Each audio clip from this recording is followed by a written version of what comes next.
Hello বন্ধুরা, সবাই কেমন আছো? আশা করি সবাই ভালো আছো।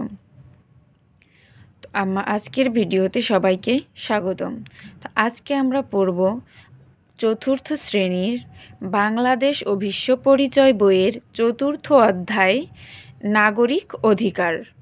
তো এই অধ্যায়ের আজকে পুরো টপিকসটাই আমরা শেষ করব এবং এখানে কিছু কিছু প্রশ্ন আছে, সেগুলো আমরা জানব। তো চলো সবাই পড়া শুরু করি।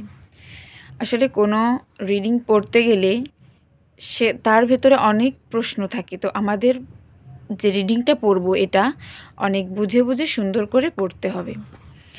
বাংলাদেশের নাগরিক হিসেবে আমরা রাষ্ট্রের কাছ থেকে প্রধানত 3 ধরনের অধিকার পাই। আসলে এখান থেকে যে ধরনের প্রশ্ন হতে পারে আমি আলাদা করে লিখে রেখেছি, তো আমরা রিডিংটা পড়ার পরে আমরা সেই প্রশ্নগুলো দেখে নেব।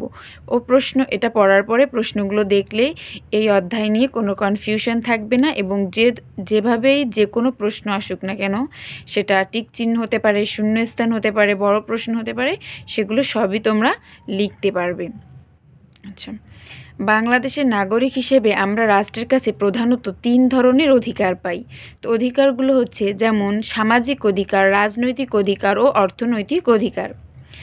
সমাজে সুস্থ ও সুন্দর জীবনযাপনের জন্য যেসব অধিকার অপরিহার্য সেসব অধিকারকে সামাজিক অধিকার বলে। তাহলে এখানে একটা প্রশ্ন যে সামাজিক অধিকার কি, এবং এরপর এখানে ছিল যে রাষ্ট্রের নাগরিক হিসেবে আমরা কত ধরনের অধিকার পাই এবং কি কি, এগুলো আমি প্রশ্ন আকারে লিখে রেখেছি। তো এটা পড়ার শেষ হলেই সেগুলো দেখিয়ে দেব। রাষ্ট্রের কাছ থেকে আমরা এই অধিকারগুলো পেয়ে থাকি। নিচের ছক থেকে কয়েকটি সামাজিক অধিকার জেনে নিই। যেমন এখানে আছে বেঁচে থাকার অধিকার, শিক্ষার অধিকার, চলাফেরার অধিকার, ধর্ম পালনের অধিকার, ভাষা ও সংস্কৃতির অধিকার। এখানে বেঁচে থাকার জন্য আমাদের কিছু অধিকার আছে, যেমন খাদ্য, এখানে বলছি কি যে খাদ্য, বস্ত্র, বাসস্থান, চিকিৎসা ইত্যাদি জীবনের নিরাপত্তা, এগুলো হচ্ছে বেঁচে থাকার অধিকার। এরপরে পরবর্তীতে আছে শিক্ষার অধিকার। আসলে দেশের প্রত্যেকটা নাগরিকেরই শিক্ষার অধিকার আছে। চলাফেরার অধিকার, যেমন আমরা স্বাধীনভাবে রাস্তাঘাটে সব জায়গায় কি চলাফেরা করতে পারি, এটা হচ্ছে আমাদের সামাজিক অধিকার। এবং ধর্ম পালনের অধিকার, যে প্রত্যেকের ধর্ম স্বাধীনভাবে পালন করতে পারবে, তার ধর্মীয় উৎসবগুলো কোনো প্রকারের বাধা দেওয়া হবে না। ভাষা ও সংস্কৃতির অধিকার, অ্যাকচুয়ালি এটা হচ্ছে ভাষার অধিকার।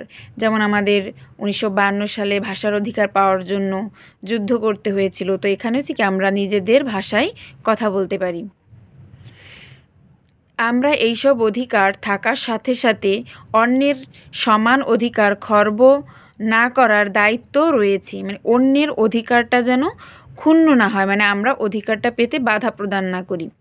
নাগরিক হিসেবে অধিকার যেমন আছে তেমন দেশ ও সমাজের প্রতি অনেক দায়িত্ব আছে।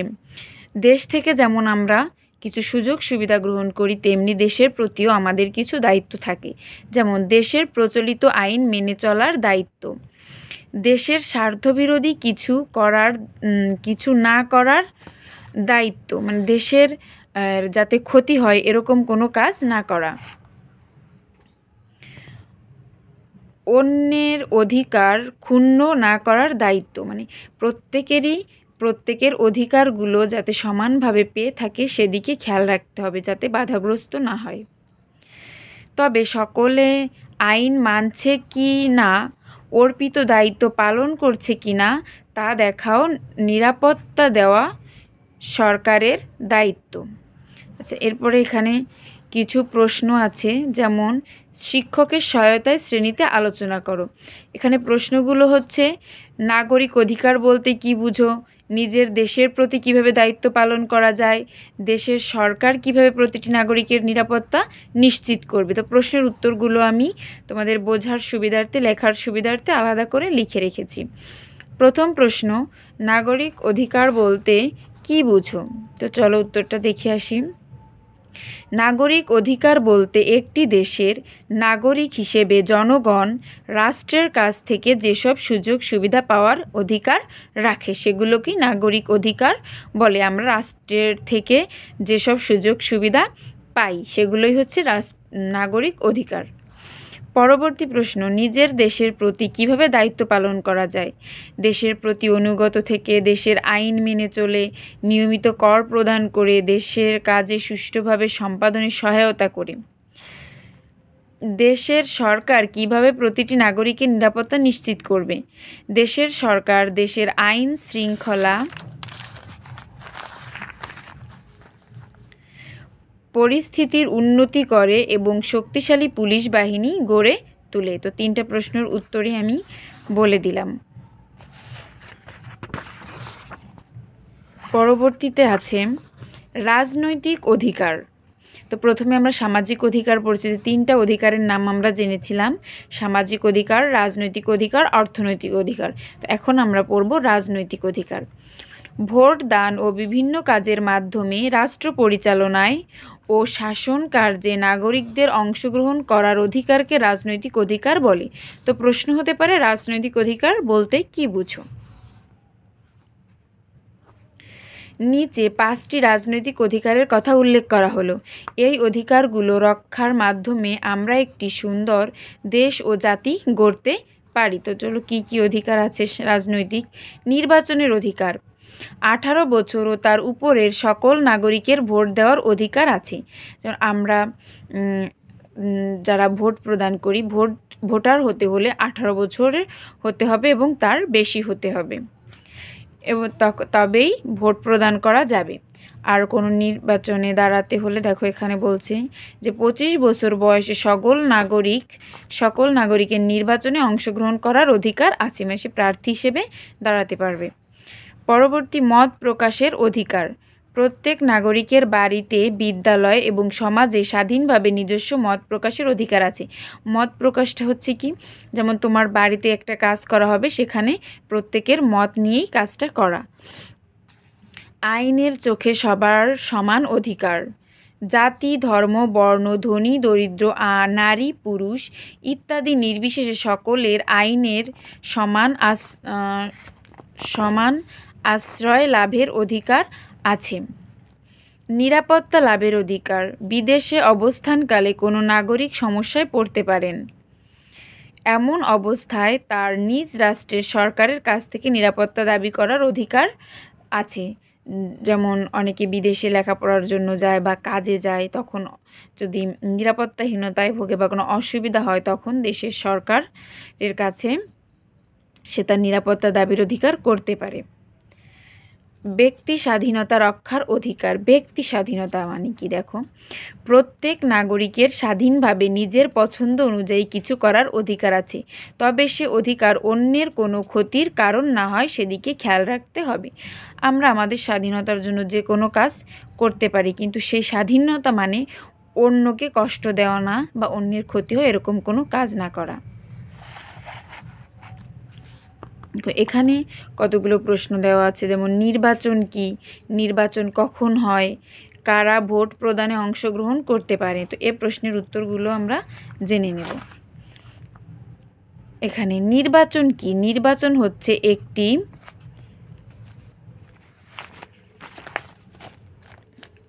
কাঠামোবদ্ধ পদ্ধতি যার মাধ্যমে জনগণ গণতান্ত্রিক উপায়ে মতামত প্রকাশ করে তাদের প্রতিনিধি নির্ধারণ করে। নির্বাচনটা হচ্ছে কি, যে প্রার্থীরা দাঁড়ায় সেখানে আমরা আমাদের পছন্দ মতো যাকে পছন্দ করব তাকেই ভোটটা দিতে পারবো। নির্বাচন কখন হয়? 5 বছর পর পর। কারা ভোট প্রদানে অংশগ্রহণ করতে পারেন? 18 বছর ও তার উপরের সকল নাগরিক ভোট প্রদানে অংশগ্রহণ করতে পারে। আচ্ছা, তাহলে আমাদের রাজনৈতিক অধিকার শেষ। এবার একটা আছে অর্থনৈতিক অধিকার। জীবন ধারণের জন্য কোনো কাজ করে আয় রোজগার করার অধিকারকে অর্থনৈতিক অধিকার বলে। যেমন এখানে প্রশ্ন হতে পারে, অর্থনৈতিক অধিকার কাকে বলে? সুষ্ঠুভাবে জীবিকা নির্বাহের জন্য এ অধিকারগুলো প্রয়োজন। নিচে উল্লেখিত কয়েকটি গুরুত্বপূর্ণ অর্থনৈতিক অধিকার সম্পর্কে আমরা জানব। সেখানে কয়েকটি অর্থনৈতিক অধিকারের নাম দেওয়া আছে, যেমন আয় রোজগার করার অধিকার।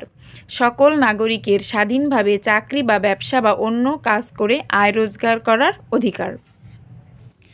ন্যায্য মজুরি লাভের অধিকার। যে কোনো কাজ করে সবার ন্যায্য মজুরি লাভের অধিকার আছে। ন্যায্য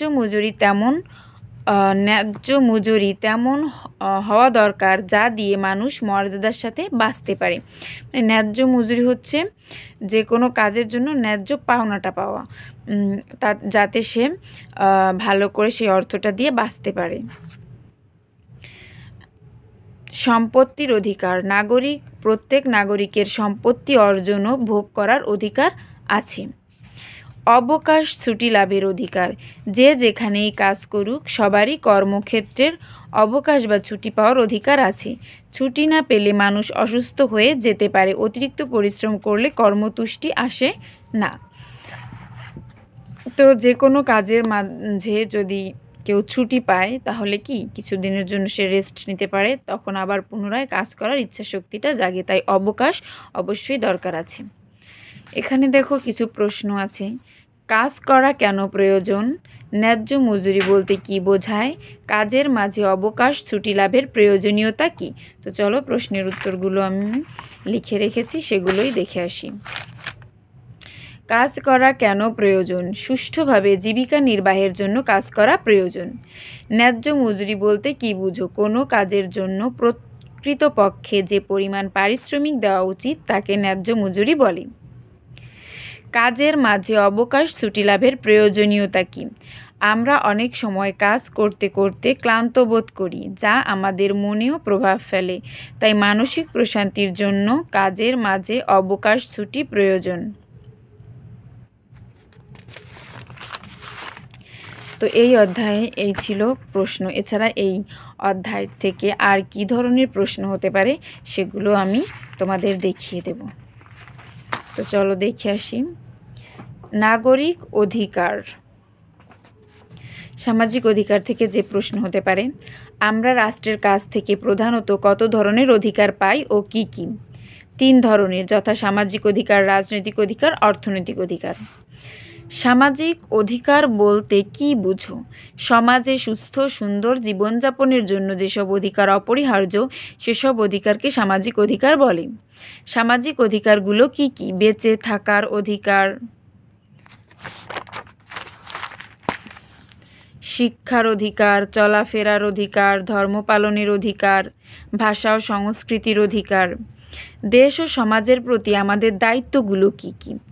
দেশের প্রচলিত আইন মেনে চলা, দেশের স্বার্থবিরোধী কিছু না করা, অন্যের অধিকার ক্ষুণ্ণ না করা। রাজনৈতিক অধিকার বলতে কি বুঝো? ভোটদান ও বিভিন্ন কাজের মাধ্যমে রাষ্ট্র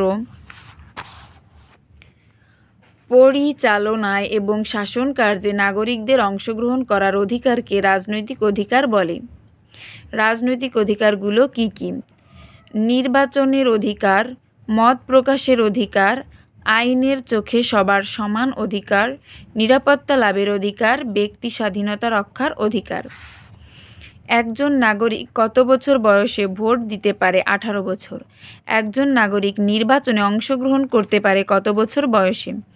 25 বছর বয়সে।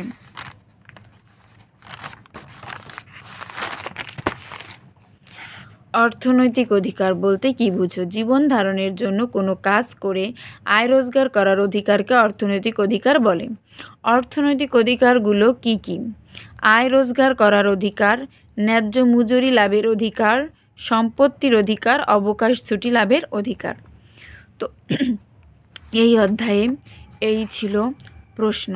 তো এভাবে যদি আপনি আপনার বাচ্চাদের পড়ান তাহলে তাদের অধ্যায় সম্পর্কে সুন্দর একটা ধারণা তৈরি হবে এবং তারা এভাবে প্রশ্নগুলো তৈরি করে পড়ালে তারা সহজেই বুঝতে পারবে কিভাবে প্রশ্নটা আসবে এবং কিভাবে লিখতে হবে। তো যদি আপনাদের ভিডিওটি ভালো লেগে থাকে তাহলে প্লিজ লাইক করবেন, শেয়ার করবেন, কমেন্ট করবেন এবং অবশ্যই সাবস্ক্রাইব করবেন। যদি ভিডিও ভালো লেগে থাকে তাহলে এরকম ভিডিও আরও পেতে হলে অবশ্যই সাবস্ক্রাইব করবেন। ধন্যবাদ।